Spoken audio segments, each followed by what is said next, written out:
오늘 하나님께서 저와 여러분에게 주시는 말씀은 구약성경 사사기 6장 27절 한 절 말씀입니다. 사사기 6장 27절 말씀 함께 한 목소리로 합독하십니다. 이것은 하나님의 말씀입니다. 이에 기드온이 종 10사람을 데리고 여호와께서 그에게 말씀하신 대로 행하되 그의 아버지의 가문과 그 성읍 사람들을 두려워하므로 이 일을 감히 낮에 행하지 못하고 밤에 행하니라. 아멘. 같은 말씀을 조금 더 쉬운 세번역 성경으로도 저희가 읽겠습니다. 그리하여 기드온은 종들 가운데서 10명을 데리고 주님께서 말씀하신 대로 하였다. 그러나 그의 아버지 집안 사람들과 성읍 사람들을 두려워하여 감히 그 일을 낮에 하지 못하고 밤에야 하였다. 아멘. 하나님께서 기드온을 사사로 부르셨습니다. 그것은 이방 민족이었던 미디안의 압제로부터 이스라엘 백성들을 구원하게 하시기 위해서였는데요.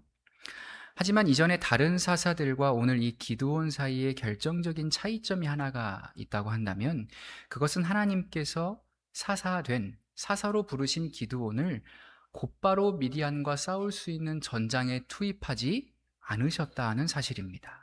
그 전에, 출전하기 전에 먼저 기드온이 반드시 거쳐야만 했던, 그리고 기드온에게 꼭 필요했던 아주 특별한 중간 과정, 그 중간 단계 하나를 마련해 두고 계셨던 것인데요. 그것이 오늘 저희가 읽었던 27절 말씀의 바로 전에 나오는 25절과 26절 말씀에 나타나 있습니다. 그날 밤에 여호와께서 기드온에게 이르시되 내 아버지에게 있는 숫소 곧 7년 된 둘째 숫소를 끌어오고 내 아버지에게 있는 바알의 제단을 헐며 그 곁에 아세라상을 찍고 또 이 산성 꼭대기에 내 하나님 여호와를 위하여 규례대로 한 제단을 쌓고 그 둘째 숫소를 잡아 내가 찍은 아세라 나무로 번제를 드릴지니라 하시니라. 아멘. 기드온의 아버지인 요아스가 자기 집 안에다가 큰 바알의 제단을 모시고 살았을 만큼 아주 열렬한 우상 숭배자였고요. 또 기드온 자신도 미디안이 너무 무서워서 작은 그 포도주 짜는 틀에 숨어서 밀을 타작하고 있을 정도의 그런 정도의 인물이었기 때문에 지금 하나님께서는 이 기드온이 한 명의 온전한 성도로서, 백성으로서, 그리고 사사이자 구원자로서 제대로 겸비되고 한 단계 더 믿음으로 도약할 수 있는 어떤 전기를 기드온을 위해서 지금 마련해 두고 계시는 그런 모습입니다. 그런데 문제는 무엇인가 하면 여기에 나타난 이 하나님의 명령이라는 것들이 우리는 그냥 그런가 보다 하지만 당사자인 기드온 입장에서는 하나님, 제가 이것만 아니면 다른 건 다 할 수 있겠습니다 하는 그 지점을 하나님께서 말씀하고 계신다. 너무나도 순종하기 어려운 명령들만 골라서 기드온에게 지시하셨다라는 것입니다. 하나님께서 뭐라고 말씀하십니까? 가서 네 아버지에게 있는 숫소를 몰래 가져와라. 그리고 네 아버지가 신주단지처럼 모시는 그 바알의 제단도 너가 망치 들고 다 깨부셔라. 당연히 아세라 목상도 찍어버려라. 그리고 나서 그 자리에 나 여호와를 위한 제단을 쌓을 때 네 마음대로 하지 말고, 그리고 네 원래 성격처럼 숨어서 몰래 뭔가를 해보려고 하지 말고, 너가 손 하나만 까딱해도 온 성읍 사람들이 다 쟤 뭐 하는 거야? 알 수 있도록 이 산성 꼭대기, 마을 꼭대기에다가 내가 정한 규례대로 잘 쌓아봐라. 그리고 나서 거기에서 아까 너가 몰래 끌고 왔겠죠? 그 아빠의 숫소, 그리고 땔감도 아까 너가 베어낸 그 아세라의 목상, 그런 것들을 가지고서 나에게 번제를 드려라. 그리고 가장 중요한 점, 이 모든 명령을 언제요? 그날 밤에. 기드온이 포도주 짜는 틀에 숨어 있다가 누구세요? 하면서 하나님의 천사를 처음 만난 그날, 그리고 그 천사로부터 너는 오늘부터 사사 1일차 시작이다, 알겠지? 라는 얘기를 처음 들었던 그날, 그 날로부터 지금 채 하루가 지나지 않은 그날 밤에 하나님께서 이 모든 명령을 너가 이행하여라, 순종하여라 기드온에게 말씀하셨다라는 것입니다. 그날 밤에 말이죠. 여러분 말씀드렸듯이 이게 저희 입장에서는 내일이 아니잖아요. 그죠? 그러니까 뭐 그러든 말든 내가 실제로 도끼 들고 뭘 해야 되는 건 아니니까. 그런데 이미 제가 지난 월요일 새벽 시간에도 말씀드렸던 것처럼 당시에 이 기드온이 처한 상황이나 그의 여러 삶의 자리를 종합적으로 다 고려해 봤을 때엔요, 이 하나님의 명령들은 과거 창세기 12장에서 아브라함이 자신의 고향과 친척과 아버지의 집을 다 버리고 홀라당 떠나야만 했던 그 실로 대단한 순종을 요구하셨던 하나님의 명령에 버금가는 정도라고 해도 과언이 아닐 거라는 거예요. 지금 기드온이 내려놔야 하는 것들이 뭡니까? 자기 아버지와의 관계예요. 근데 그 아버지는 엄청난 부자예요. 성읍의 성주예요.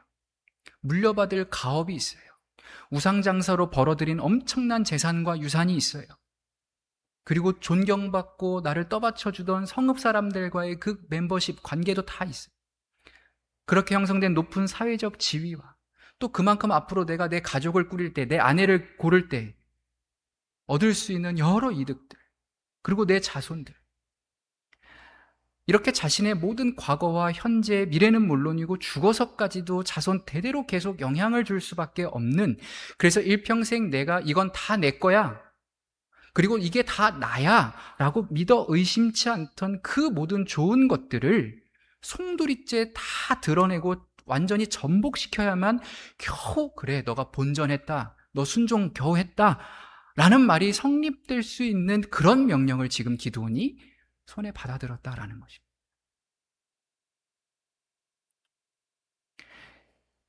그래서 오늘 이와 같은 하나님의 그 어려운 명령을 받아든 기드온의 반응을 보면요, 안 그래도 겁도 많고 신중하고 꼼꼼한 성격이었을 이 기드온이 얼마나 많은 고민을 했을까, 이게 여실히 드러납니다. 저희가 읽었던 27절 말씀을 다시 읽습니다. 이에 기드온이 종 10사람을 데리고 여호와께서 그에게 말씀하신 대로 행하되 그의 아버지의 가문과 그 성읍 사람들을 두려워함으로 이 일을 감히 낮에 행하지 못하고 밤에 행하니라. 아멘. 그런데 여러분, 그래도 기드온이 많이 좋아졌다, 그래도 좀 달라졌다, 많이 컸다 이렇게 얘기할 수 있는 지점이 뭔가 하면요, 지금 뭐라고 되어 있습니까? 기드온이 지멋대로 하지 않고 하나님께서 말씀하신 대로 행했다는 거예요.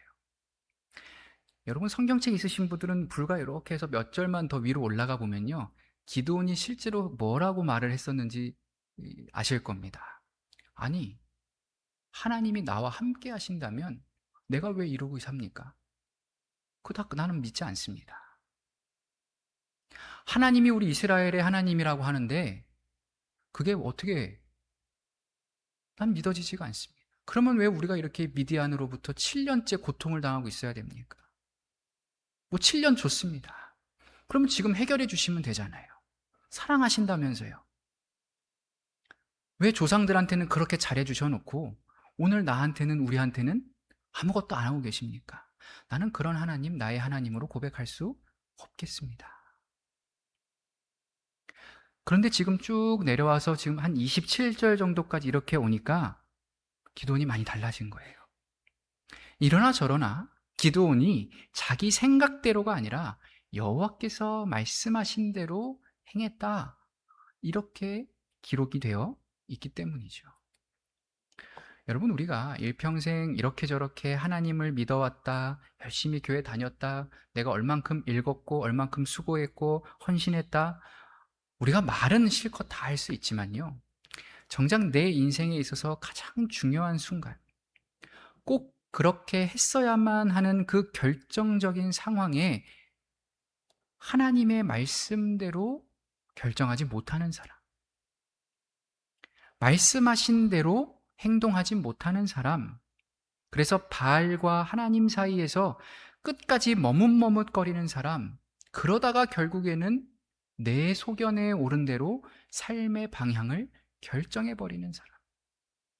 그래서 지금 이 길이 너무나 잘못된 길이기 때문에 하나님께서 온갖 수단을 다 동원해서 끊임없이 나에게 경로를 이탈하여 재탐색합니다 라고 경고하고 또 경고해 주셔도 전혀 알아듣지 못하고 내내 그릇된 길로만 행하다가 관성처럼 7일째, 일요일, 주일이 되면 또 안 그런 척 어떻게든 여기에 나와서 몸만 앉아있다 다시 돌아가는 사람.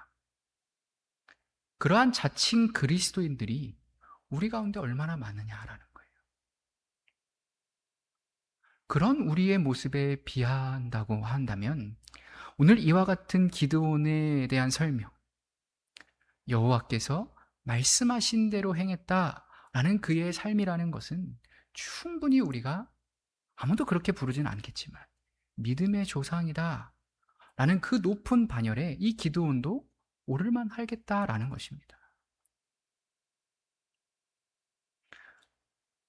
하지만 그럼에도 불구하고요, 여전한 과거의 그 옛사람의 모습 역시 기드온에게 남아있던 것도 사실인데요. 그래서 오늘 말씀을 다시 보면요, 기드온이 여호와께서 그에게 말씀하신 대로 행했다 이렇게 한 줄로 적혀 있지가 않습니다. 27절 말씀이요. 분명 말씀대로 행하기는 했는데 순종한 건 맞는데 그 앞뒤로 긴 설명, 추가적인 수식어가 지금 따라붙고 있는 거예요. 그래서 먼저 앞에는 뭐라고 되어 있습니까? 기드온이 종 10사람을 데리고 순종했다. 무슨 말씀입니까? 기드온이 아무리 짱구를 굴려봐도 혼자서는 못하겠는 거예요. 아까 그 쭉 나왔던 하나님의 명령들 하긴 할 건데 하더라도 혼자서는 안 되겠다.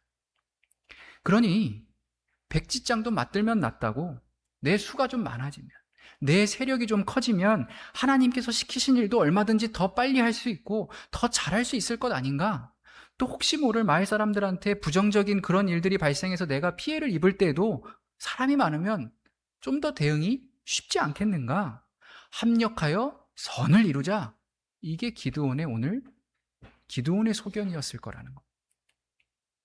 그랬기 때문에 지금 아마 어릴 적부터 아버지가 요아스가 붙여주셔서 자기 집에서 함께 먹고 나고 자랐던 가장 믿을 만한 입이 무거운 자신의 종들을 10명씩이나 동원할 수밖에 없었던 것이죠. 또 두 번째로요, 여호와께서 그에게 말씀하신 대로 행했다라는 말씀 다음에도 아주 긴 설명이 또 따라붙고 있습니다. 그가 어떻게 했어요? 이 일을 감히 낮에 행하지 못하고 밤에 행하니라. 여러분, 여기서 우리가 이 밤과 관련해서 생각해 볼 것이요, 아까 말씀드렸던 25절에 이미 그날 밤이라는 표현이 한번 나왔습니다. 이 밤은 하나님의 천사를 처음 만나서 하나님께로부터 아까 그런 쭉 명령들을 처음 들었던 기드온 사사 1일차 되던 바로 그 밤이었습니다.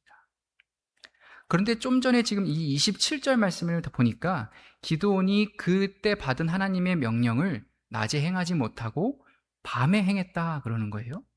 그러면 이 말을 가만히 생각해 보면 상식적으로 어떻게 됩니까? 25절에 나오는 그날 밤과 지금 이 27절의 밤은 같은 날이 될 수가 없는 거예요. 같은 날 밤이 될 수가 없는 거예요. 왜 그런가? 말씀드렸듯이 그냥 우리가 인간적인 생각으로만 해봐도 일단 그 명령들이 다 난이도가 너무 높습니다. 그리고 기드온의 성격도 막 고민하고, 제가 그런 성격이라서 고민하고 계획하고 어떻게 하지, 막 결과를 안 좋은 일까지 다 예상해보고, 그러다가 사람 10명 만나서 야 이런 일을 해야 된다 설득하고 동원하고 재반 준비도 싹 다 해놓으려면 이게 하룻밤 가지고 두세 시간 뚝딱 해낼 수 있는 일이 결코 아니었기 때문이죠. 그러면 다음 날 밤인가? 하루 정도 지난 다음 날 밤인가 싶지만 그것도 아닐 거라고 생각을 합니다. 이게 또 왜 그런가 하면 지금 여기 25절에서 사사기의 저자가 그날 밤에 하면서 이 밤이라는 표현 앞에 그날이라는 이 강조하는 의미로서의 정관사를 붙여서 딱 해놨잖아요. 지정을 해놓은 거예요. 그런데 실제로 기드온이 실행에 옮겼다는 이 27절의 밤을 말하면서는 그런 정관사를 다 빼버리고 그냥 그가 밤에 행하니라 이렇게만 적어놨기 때문에 그렇습니다. 그러니까 무슨 말씀인가 하면 기드온이 처음 하나님의 명령을 들은 것은 누구나 다 정확히 특정할 수 있는 그날 밤이 확실히 맞다는 거예요. 그런데 실제로 그 명령을 듣고 자기가 손과 발을 움직여서 순종해서 그 명령을 실행에 옮긴 밤은 이게 지금 하루가 지난 밤인지 이틀이 지난 밤인지 며칠 몇 달이 지난 밤인지 저자가 일부러 특정해 놓고 있지 않다는 것입니다.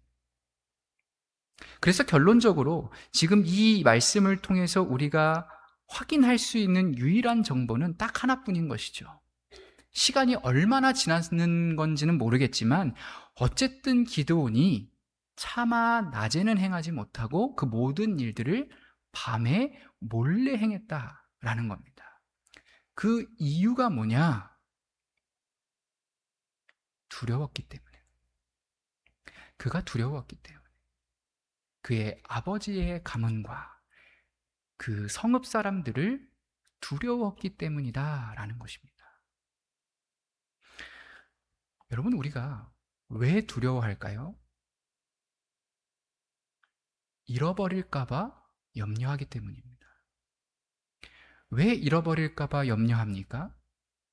그것을 잃어버리면, 그게 나한테서 없어져 버리면 지금까지 잘 유지해왔던 이 내 삶이 흔들릴 것이다. 상당히 불편해질 것이다. 나는 이제 엄청나게 힘들어질 것이다. 라고 우리가 굳게 믿어 의심치 않기 때문입니다. 이게 없으면 안 돼. 이거 놓치는 순간 난 끝이야. 그래서 성경에 셀 수 없이 등장하는 하나님의 말씀이죠. 두려워하지 말라. 여러분, 이게 무슨 뜻이겠습니까? 너 멘탈 붙잡아라. 호랑이 굴에 들어가도 정신 차리면 산다 그랬어. 이 뜻이 절대 아니죠. 하나님께서 하시는 그 두려워하지 말라는 말씀은 너가 지금 너의 인생에 있어서 절대, 필수, 꼭, 반드시 이것만큼 이라는 그런 절대성의 표현을 붙이는 그 모든 것들. 그래서 실은 겉으로는 아닌 것 같지만 속으로는 우리가 하나님보다 더 하나님처럼 믿고 의지하고 싶어 하는 중인 그 세상의 모든 썩어질 것들, 나한테 하나님은 당장 없어도 되지만 이것만큼은 있어야 합니다. 그래야 살 수 있습니다. 라고 우리가 확신하는, 지금 여러분 머릿속에 저절로 떠올려지는 그 모든 것들을 더 이상 움켜쥐고 있지 말라는 거예요. 기도하러 나와서 그런 것들 조금 더 주십시오라는 기도 하지 말라는 거예요. 그 대신 하나님, 나 그런 거 없어도 상관없습니다. 왜요? 난 하나님을 믿기 때문에. 나 그런 거 없어도 전혀 무방합니다. 왜요? 나는 이 땅에 속한 자가 아니라 하늘에 속한 자이기 때문에. 나는 남들처럼, 남들만큼, 남들보다 더 그게 아니어도 괜찮습니다. 왜요? 나 아름다운 교회 다니는 사람이야.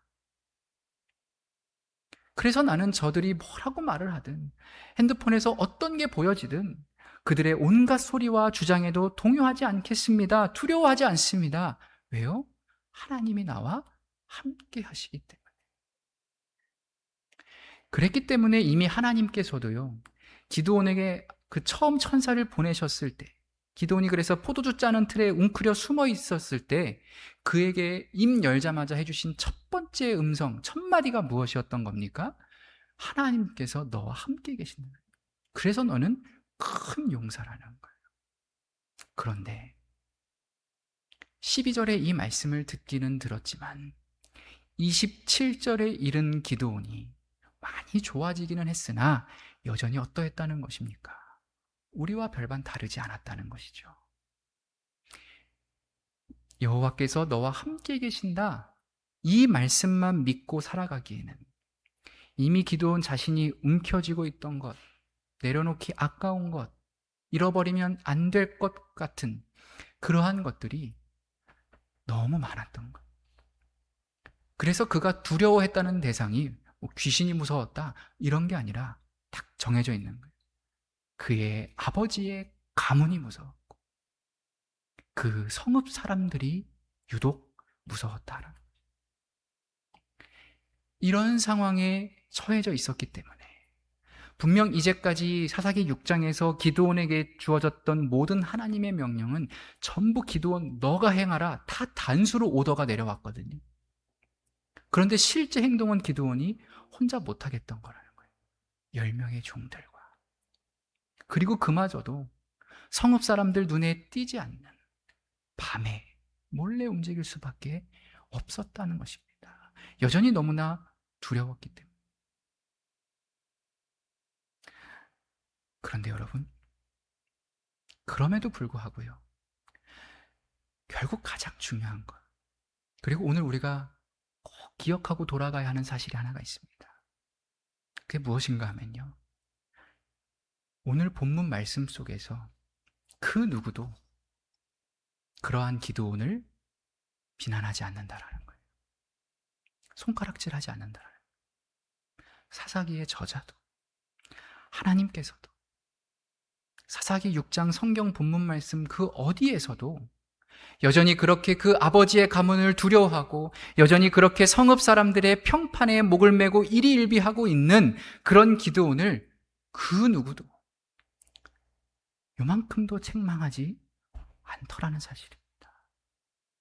아까 25절에 하나님께서 기드온에게 명령하셨던 바로 그날 밤에서부터 실제로 그가 명령을 준행하고 실행에 옮긴 모월 모일, 언제인지 알 수 없는 그 한 어떤 밤에 이를 때까지 이 긴 시간 동안 기드온이 얼마나 멀리 돌아왔든, 얼마나 오래 걸렸든, 얼마나 시험에 빠지고 얼마나 많은 시행착오를 겪었든지 간에 그런 것과는 전혀 상관없이 오늘 하나님께서는 이 말씀만 해주고 계시는 겁니다. 기드온은, 내 아들 기드온은 내 말씀대로 행한 사람, 내 말씀 따라 인생을 운용해간 그런 믿음의 사람이었다. 그렇습니다, 여러분. 우리가 완벽하지 않아도, 담대하지 못해도, 늘 고민과 염려가 훨씬 먼저 더 앞선다 할지라도 어떻게든 내게 주어진 이 삶의 자리 위에서 하나님의 말씀을 기억해내고자 애쓰는 사람, 작은 선택과 결심에서부터 세상과 나를 위해서가 아니라 하나님 기뻐하시는 길을 찾으려고 해보는 사람, 대단히 거룩하고 고상한 무언가가 아니어도 마치 두렙돈 드렸던 그 과부의 정성처럼 내게 있는 모든 것을 하나님 영광을 위해 내어드릴 줄 아는 사람, 바로 그러한 믿음의 사람이 하나님을 향해 내디러가는 그 발걸음 한 걸음 한 걸음을 하나님께서는 절대 놓치지 않으시고 늘 주목하시고 그의 삶을 예배로서 기쁘게 받으신다. 그러니 여러분, 어두운 밤에 하셔도 괜찮습니다. 여전히 두렵고 떨리는 마음이 여기에 가득하다 하더라도 괜찮습니다. 나 혼자서는 도저히 안 돼서 어디 가서 다른 10명의 사람들 이렇게 끌고 와서 같이 좀 해봅시다 라고 한다 할지라도 아무 문제 없습니다. 며칠, 몇 날, 몇 년, 몇십 년이 걸린다 할지라도 하나님 살아계십니다. 기다리십니다. 어디 가지 않으십니다. 그러니 딱 한 가지만 기억하고 그것을 내 삶의 표대로 삼으시면 돼요.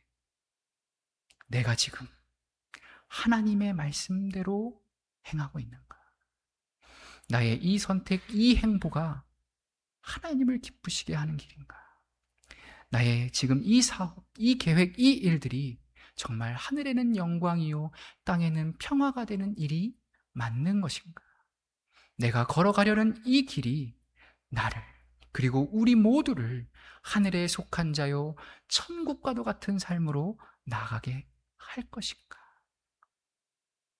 부디 오늘 이 자리에 모인 저와 여러분 모두의 삶이 오직 하나님의 말씀만이 우리를 살게 하고 하나님의 말씀만이 우리를 움직이게 만드는 그러한 신실하고 복된 삶, 바로 저와 여러분의 삶이 다 될 수 있기를 우리 주 예수 그리스도의 이름으로 간절히 축원합니다. 기도하겠습니다.